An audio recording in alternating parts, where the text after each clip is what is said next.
Aaron, can you tell us your impressions of the pitch, both from a bowling, fielding perspective, but also being out there for 6 overs with a bat, and how do you think it's going to play for the rest of the test? Yeah, I think that obviously there wasn't a huge amount of bounce or sideways movement for us yesterday, and I think today it was pretty similar. I think what we have seen is it has started to deteriorate though. I mean, banging back of the length with a new ball can't seem to be skidding through. So I think obviously it started probably a little bit drier than what we thought it was going to. But after 2 days it's tough to say. But I think as you get into third and fourth, fifth day, it'll start to tell a different story. How does it compare to other MCG pitches that you've played on the past? Not a huge amount different, to be fair. I think that even this year when the Vics have played here and got it right with the ball, I think I'm only judging on watching from the live stream at times, but there's still been catches in front of the wicket. It's been one slip and a gully type wicket, so it's not your traditional Australian wicket that you have 3 slips and a gully all day and you bang away and the ball seams and carries like we saw in Perth where a lot of dismissals behind the wicket. So I think you just got to adapt your game plan and regardless of what the wicket is, what it presents day to day, you've got to be good enough to adapt and change your plans and execute them on the day. Finchy, 170 overs from the bowlers is a massive effort. Yep. Can you just tell me how they were going through the day and how are they now, obviously needing a break? Yeah, it was a long stint. I think the way that they kept backing up and they kept starting their spells really well, and I think having Mitch Marsh there was a real crucial part of that bowling attack, the way that he controlled the run rate as well. I think that at times it can be a bit overlooked when you look in the wickets column, but the amount of work that the guys did bowling to plans, and it would have been easy, particularly in that second session today to let the game really get away from us, and before you know it, they're 450, 500 just after tea, and it's tough way back into the game then. So the way that they were just grinding away and rolled up their sleeves and just did the hard work was outstanding. Obviously they're tired, no doubt. Yeah. And did you feel like the Indian batsmen in a little bit, probably because of the pitch, because of the good bowling, put the wall up a little bit? They batted really slow. Yeah, I think that after lunch when we got Virat and Pujara, that probably changed their plans slightly. I mean, they were still 5 for 320 or something like that. So the game was well and truly in the balance then, and I think we sniffed an opportunity, and they played really well, Rohit and Rishabh there for a while. So it's still well and truly game on, no doubt. It's a great effort from our bowlers to keep backing up time and time again on that wicket to keep putting in the overs. I think Paddy Cummins, about 36 overs for the innings, and then strapped the pads on to be night watchman. It's a pretty brave effort. Aaron, were you surprised by India declaration and a word on your catching? No, I wasn't surprised at all. I think that with a team being in the field for a long time, the attraction of having a team 2 down overnight is a real positive, and something that most teams, I think, in their position would have done the exact same thing.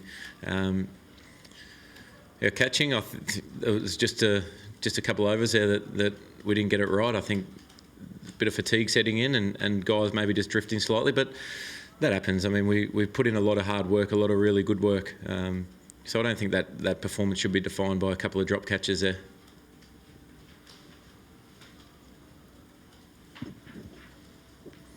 Aaron, you've obviously captained a lot yourself. You mentioned that a lot of teams would have done the same thing, but would you have preferred to be sent out in the field again for the third day, given you had to face a tricky period there at the end? What would you have preferred if you were given the choice, if you were in Virat Kohli's head there? As an opening batter, I would have certainly rather walk out tomorrow after about 10 overs, and 6 overs. It's a no-win position for a batsman. What can you get if you get away to a fly? You can be 20 not out, or you can be back in the sheds pretty quick. So, like I said, if you're backing up for a third day, there's not a huge amount of difference between 170, 180, 190 overs. It's still a grind that whole time, isn't it? So, I think it's like I said, I would have done the exact same thing, and the attraction to have a team 2 down in that little 7 over burst is so attractive. So yeah. Aaron, the stump mics picked up a bit today of you and Tim Payne talking about his favourite IPL team. Can you tell us where that landed, and did conversations go into any weirder territory over the course of the 2 days? Well, we're just trying to have a bit of banter with Rowan. I asked Rowan if we brought mid-on up, if he'd take us on and go into IPL mode, and he didn't take the bait, unfortunately. He played really well. He played a really quality knock. It was just a bit of good fun, bit of banter. It was a long time out there. Aaron, the Boxing Day test is sort of the marquee test of the summer and one of the marquee tests in world cricket. This is the second straight year, pitch like this has sort of been served up. Does this occasion deserve a better pitch than what we're seeing? Well, I think it depends on the way that you look at it. Obviously, last year wasn't an ideal wicket, and it was a pretty lifeless wicket and a pretty boring game. From all reports that the guys played in, the game moved pretty slow and there was never really a chance of a result. But I think that this wicket is deteriorating a lot more than probably what we thought it would. So we saw tonight, even with the ball, there was skidding through. There was a couple that took off. So it's still game on if we bat really well and then back up and bowl again and put India under a lot of pressure. I think that there's absolutely, I think all 3 results are still on the table, 100%. It's India, Australia and a draw. It's so hard to say after 2 days when the wicket is deteriorating, but we're very confident that we can bat really big and bat well in this first innings and put India under pressure again. Aaron, just off the field the last couple of days has been a bit going on with Bancroft and Steve Smith talking, and cricketers, Kevin Roberts has said that before the band players come back that the dressing room will be canvassed via yourself and Tim Payne as the 2 captains to get the vibe of how the dressing room feels. I mean, is there a feeling from the dressing room about Steve Smith and Dave Warner at this point and the prospect of them coming back in? No, honestly, it hasn't been talked about a huge amount.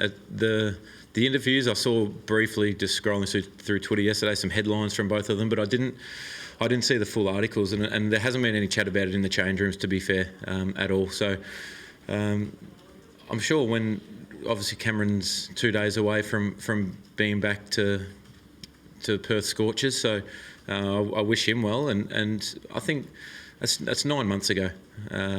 And I think in the next 3 months, when Davey and Steve are ready to be allowed to come back and play cricket for Australia and their states, I think that from my point of view, they'll be welcomed back with open arms. I think that whatever's happened has happened. The punishment's been dealt. They've been working really hard off the field to meet every criteria and go above and beyond everything that has been asked of them to come back and play international cricket again.